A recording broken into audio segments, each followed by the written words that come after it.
نحمدہ ونصلی علی رسولہ الکریم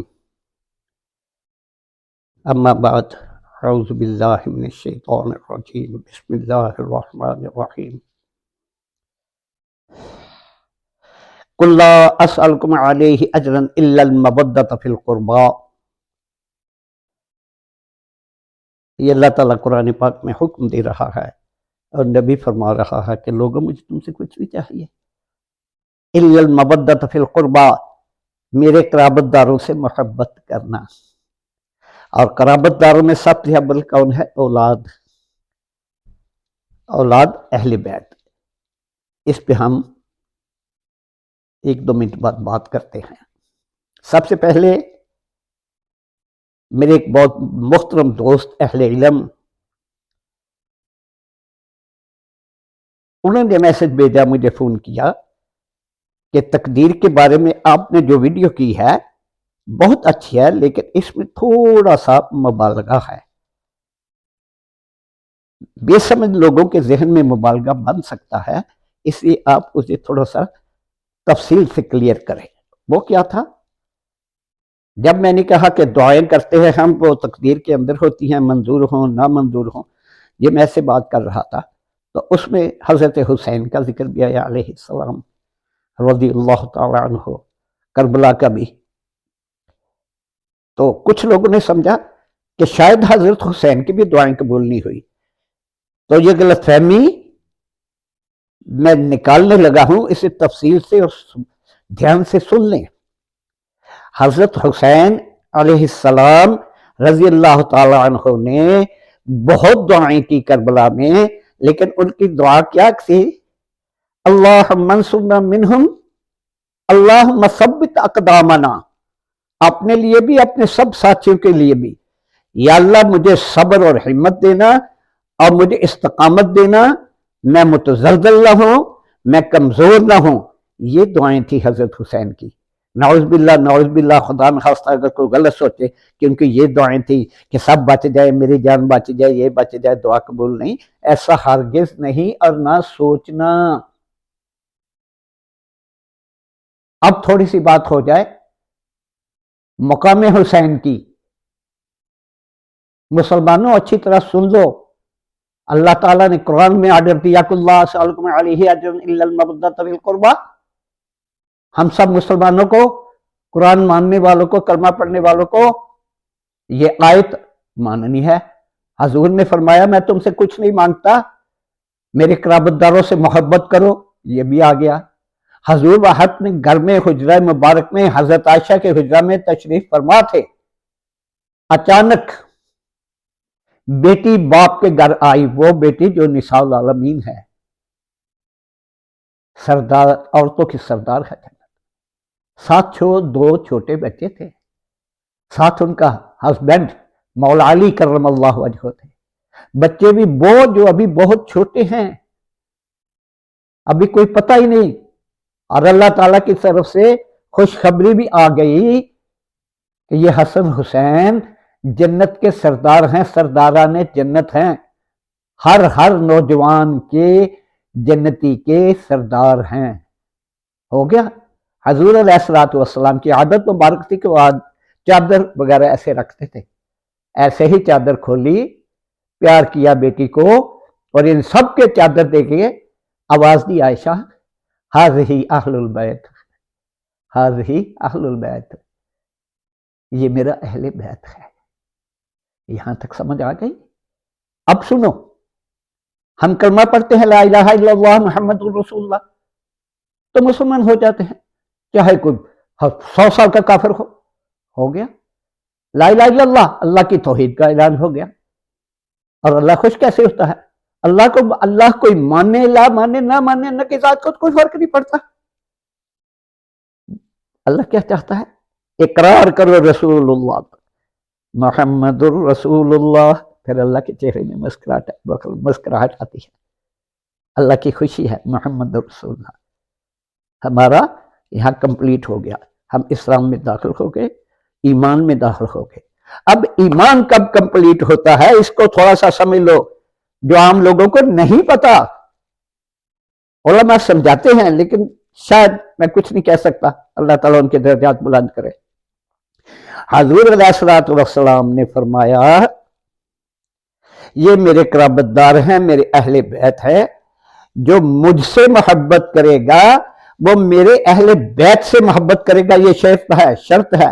اور صرف اتنا ہی نہیں بلکہ یہ بھی کہ سن لو، کبھی بھی کسی بھی حال میں کسی بھی وقت میں جس کے دل میں ایک رتی سمجھتے ہو، تولا ماشا یہ نہیں، ایک رتی کے برابر بھی علی کے متعلق یا میرے اہل بیت کے متعلق اپنے دل میں بغض آیا، بغض کہتے ہیں نفرت کو، غصے کو، ناراضگی، وہ اسی وقت ایمان سے خارج۔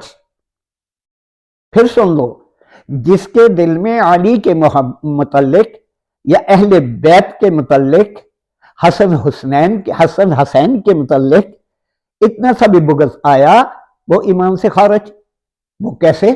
کہنے کو تو مسلمان ہوں گے، داڑھی بھی ہوگا، سب کچھ ہوگا، مسلمان ہوں گے، کلمہ بھی پڑھتے ہوں گے۔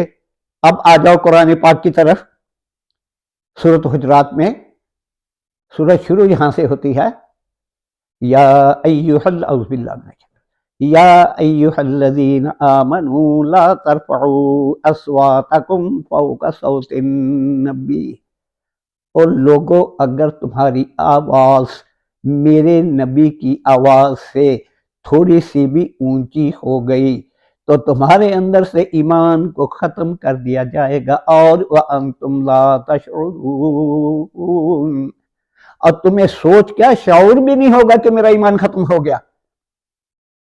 یہ سن کے صحابہ تو حضور کے ہوتے بات بھی نہیں کرتے تھے، آہستہ آہستہ کام، اللہ کے نبی نے کہا اتنی بھی خاموشی نہ اختیار کرو۔ یہ تو اس وقت کی بات ہے جب حضور موجود تھے صحابہ کے سامنے۔ اب حضور تو ہمارے سامنے موجود نہیں ہے، رسالت کے ساتھ تو ہیں لیکن جسمانی طور پہ تو موجود نہیں ہے۔ اب اس کا مطلب یہ ہے ہماری کوئی بات حضور کے کسی فرمان سے اتنی سی ادھر ادھر ہوئی تو ایمان سے فارغ، پتہ بھی نہیں لگے گا، وانتم لا یشعرون، شعور بھی نہیں ہوگا ہمیں۔ اب سمجھ آ گیا، مقام حسین، مقام اہل بیت ہو گیا۔ اب سنو کربلا کیوں ہوئی، یہ ایک اہم ٹاپک ہے، میں تفصیل سے نہیں مختصر بتانے لگا ہوں، تفصیل تو بڑی لمبی ہے، ویڈیو بہت لمبی ہو جائے گی۔ آؤ اوپر، حضرت امام حسین رضی اللہ تعالیٰ عنہ، حضور علیہ الصلوۃ والسلام کے نواسے، پیارے نواسے، جان جگر، یہ بھی ٹھیک ہے۔ یہ سب کیا ہے؟ اولاد ابراہیم، آل ابراہیم۔ ہم درود شریف پڑھتے ہیں تو حضور پہ اور ابراہیم اور آل ابراہیم پہ بھی ساتھ میں درود جاتا ہے، ٹھیک ہے۔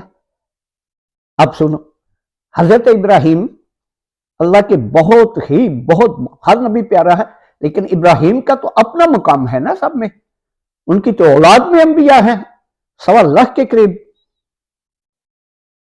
تو بڑے امتحان انہوں نے گزارے، آپ سب کو پتا ہوگا، آگ میں جلنا، یہ وہ سب کچھ، اس وقت سے تنگ آگے ہجرت کرنا پڑی، اپنی بیوی حضرت سارہ رضی اللہ تعالیٰ عنہ سلام اللہ علیہ کو ساتھ لے کے تو وہ جگہ چھوڑ کے ہجرت کے لیے نکلے، قریب کوئی دور قریب ایک بستی سی، سوچا یہاں ٹھکانہ کرتا ہوں۔ وہاں کا حاکم بڑا ظالم تھا، کوئی پتہ نہیں تھا اس وقت، ابراہیم کو تو ایک طرف مردوں میں بٹھا دیا، حضرت سارہ کو ایک کمرے میں بھیج دیا۔ تھوڑی دیر بعد وہ بادشاہ، وہ حاکم، وہ قبیلے کا سردار اس حجرے میں بدنیتی سے گیا۔ جب حضرت سارہ علیہ السلام نے دیکھا تو ایسے انگلی سے اشارہ کیا، کہا رک جا، تو اس کا جسم وہاں ساقط ہو گیا جیسے پتھر ہوتا ہے۔ تھوڑی دیر بعد وہ ٹھیک ہو گیا، پھر اس نے کوشش کی، 3 دفعہ کی، 3 دفعہ سارہ علیہ السلام نے انگلی سے اشارہ کیا اور کہا رک جا، وہ رک گیا۔ جب 3 دفعہ ہونے کے بعد وہ ٹھیک ہوا تو اس نے ہاتھ جوڑے اور کہا کہ بی بی تم کون ہو؟ تو کہا میرا نام سارہ ہے اور میں جس کی بیوی ہوں جسے تم نے باہر بٹھایا ہوا ہے وہ ابراہیم ہے، تو نام تو نے سنا ہوگا۔ اس نے کہا ہاں سنا ہوا تو ہے، واقعات بھی سنے ہوئے، میں اس کی بیوی ہوں۔ وہ فوراً باہر نکلا کہ اتنی بڑی غلطی میرے سے کیسے ہو گئی۔ باہر نکل کے ہاتھ جوڑ کے حضرت ابراہیم علیہ السلام سے معافی مانگی، سارا بھی ساتھ تھی۔ معافی مانگنے کے بعد کہا مجھے معاف کر دے، یہ وہ میرے سے غلطی ہو گئی، میرے سے بدنیتی ہو گئی۔ ابراہیم نے کہا میں نے معاف کیا، اب میری ایک ریکویسٹ ہے وہ بھی قبول کر لو۔ آپ وقت کا بادشاہ سردار اور حاکم کہہ رہا ہے، وہ ریکویسٹ کی تھی کہ آپ میری بچی کو اپنے نکاح میں لے لیں۔ وہ بچی کون تھی؟ حضرت ہاجرہ، جنہیں آج ہم اماں ہاجرہ کہتے ہیں، شہزادی ہے اپنے وقت کی۔ ابراہیم نے کہا اچھا میں نکاح میں لے لیتا ہوں، لیکن اب یہاں میں رکوں گا نہیں۔ حالانکہ وہاں تو رکنے گئے تھے، انہوں نے کہا کہ سب کچھ یہاں ہے، کہا نہیں اب میں کسی اور جگہ رکوں۔ تو واپس آ کے ابراہیم کوئی غریب آدمی نہیں تھے، ان کے تو بہت جانور یہ وہ قبیلے تھے۔ ابراہیم واپس آ گئے۔ کچھ دیر بعد اللہ تعالیٰ نے اماں ہاجرہ کو بیٹا دیا جس کا نام ہے اسماعیل سلام اللہ علیہ الصلوۃ والسلام۔ ظاہر ہے جب اتنی دیر بعد اتنی عمر میں جا کے بچہ ہوگا تو ضرورت سے زیادہ پیارا تو ہوگا، اور باپ کا پیار کرنا تو ایک فطرتی عمل ہے۔ تو ابراہیم علیہ السلام بے حد پیار کرنے لگے۔ اب اللہ بھی دیکھ رہا تھا، تو اللہ نے پوچھا ابراہیم بہت پیار کرتے ہو بچے سے؟ کہا ہاں یا اللہ تو نے دیا ہے میں بے حد پیار کرتا ہوں۔ کہا ایک بات تو بتاؤ، مجھ سے زیادہ پیار کرتے ہو کہ اپنے بچے سے؟ کہا یا اللہ یہ بھی کوئی کہنے کی بات ہے، ظاہر میں تم سے زیادہ پیار کرتا ہوں۔ کہا اچھا پھر اس کا ذرا پروف دو۔ جو پروف ہوتا ہے، ثبوت ہوتا ہے، وہ امتحان ہوتا ہے۔ اب ہم کربلا پہ آئیں گے، یہ ایک امتحان تھا، پہلے ابراہیم سے شروع ہوا۔ کہا اپنی بیوی کو لو ساتھ، لیا ہاجرہ علیہ السلام کو، اونٹی پہ بیٹھو، بیٹھ کے اس طرح منہ کر کے چلتے جاؤ، بس چلا دیا۔ چلتے چلتے ویران جگہ، پہاڑوں کے درمیان، کوئی درخت نہیں، کوئی پانی نہیں، ویرانہ ہے، کوئی ہو کا عالم ہے، کوئی جانور وغیرہ دور ہوں تو پتہ نہیں، کوئی نہیں تھا۔ وہاں خاموشی سے اونٹنی بٹھائی، ہاجرہ کو اتارا، بچہ بھی ساتھ تھا گود میں، تو چلنے لگے۔ تو ہاجرہ نے کہا ابراہیم رکو، رک گئے۔ اپنی مرضی سے چھوڑ رہے ہو یا اللہ کی؟ تو ابراہیم علیہ السلام نے ایسے اشارہ کیا آسمان کی طرف، کہا اب جاؤ، میں جانا میرا اللہ جانے، وہ وارث ہے ہمارا، وہ حفاظت کرے گا۔ چلے گئے ابراہیم۔ اب چھوٹا سا بچہ، تھوڑی دیر بعد بھوک بھی لگنی ہے، پیاس بھی لگنی ہے، تو اسماعیل علیہ السلام کو پیاس لگی۔ ہاجرہ علیہ السلام نے دیکھا ادھر کوئی پانی نہیں، بچے کی پیاس کو دیکھ کے، تو وہاں پہاڑیاں تھیں، چھوٹے پہاڑ، اب چھوٹی چھوٹی پہاڑیاں ہیں، ایک کا نام ہے صفا، ایک کا نام ہے مروہ، وہاں ادھر ادھر تیزی سے دوڑی۔ دیکھا بچہ چپ ہو گیا، پلٹ کے دیکھا تو بچہ لیٹا ہوا جہاں پاؤں کی ایڑیاں مار رہا تھا وہاں سے پانی نکل رہا تھا، اسی پانی کا نام ہے زمزم۔ پلٹ گئی دوڑ کے اور آ کے پانی کو بولا زم زم زم زم، رک جاؤ۔ پانی رکا وہیں اور پانی پیا۔ زمزم پینے سے بھوک بھی مٹ جاتی ہے، یاد رکھنا، پیاس بھی ایسے ہو گیا۔ اور وہ ہاجرہ علیہ السلام کی وہ ادا، ہاجرہ کو تو نہیں پتا میں نے کتنے چکر لگائے ہیں، اللہ نے قیامت تک کے لیے صفا مروہ کے 7 چکر رکھ دیے۔ مسلمانوں سمجھو، اللہ اپنے پیاروں کی ادائیں بھی محفوظ رکھتا ہے۔ تھوڑی دیر بعد ایک قافلہ وہاں سے گزرا، سفر کرتے ہوئے انہوں نے دیکھا پانی یہاں تو ہوتا ہی نہیں، فوراً قریب آئے تو کہا بی بی یہ پانی ہم پی لیں؟ تو حاجرہ علیہ السلام نے کیا کہا؟ تاریخ کہتی ہے کہ قافلہ کوئی ایران کی طرف جا رہا تھا، واللہ عالم کہاں سے، ان کی لینگویج تھی قبطی یا فارسی، اور حاجرہ علیہ السلام تھی قبطی وہاں سے مل کے بنی عربی. چلو جی، کیا ہم ڈیرے لگا لیں یہاں؟ کہاں ہاں ڈیرے لگا لو، رہ بھی سکتے ہو سب کچھ، لیکن یہ پانی کا مالک میرا بیٹا ہے. انہوں نے کہا میں قبول ہے. تھوڑا وقت گزرا، میں مختصر بتا رہا، تھوڑے تھوڑے اونچے ہوئے. حضرت اسماعیل، عرب میں بیٹیاں بیٹے ذہن میں رکھنا بہت جلد بالغ ہو جاتے ہیں. لوگ کہتے ہیں کھجوروں کا اثر کیا ہے، واللہ عالم. عام دنیا سے، عام ملکوں سے عرب میں، السعودیۃ العربیہ میں لڑکیاں لڑکے جلدی بالغ ہو جاتے ہیں، ہماری سوچ سے بھی زیادہ، 13-14 سال میں بالغ ہو جاتے ہیں. چلو جی، یہ بھی ہو گیا. ابراہیم علیہ السلام آئے، ایک دن چکر لگا کے چلے گئے. اسماعیل کہاں ہے؟ تو ان کو شوق تھا شکار کا، مہاجن کا شکار پہ کھیلے. چلو یہ وہ چلے گئے، خیر خیریت پوچھ کے پھر چلے گئے. پھر کچھ سالوں کے بعد آئے، کچھ دیر کے بعد آئے. کتنے سال بعد یہ کوئی کلیئر نہیں. ہاں اسماعیل بالغ ہو چکے تھے. جب آئے بیٹے سے ملے، بیٹے کو ساتھ لیا، ہاجرہ کو بھی ملے اور بیٹے کو ساتھ لیا. کہا بیٹا ایک بات کرنی ہے. قرآن پاک میں ایسا ہی ہے کہ مجھے اللہ نے ایک اشارہ دیا ہے کہ میں تیری قربانی دوں.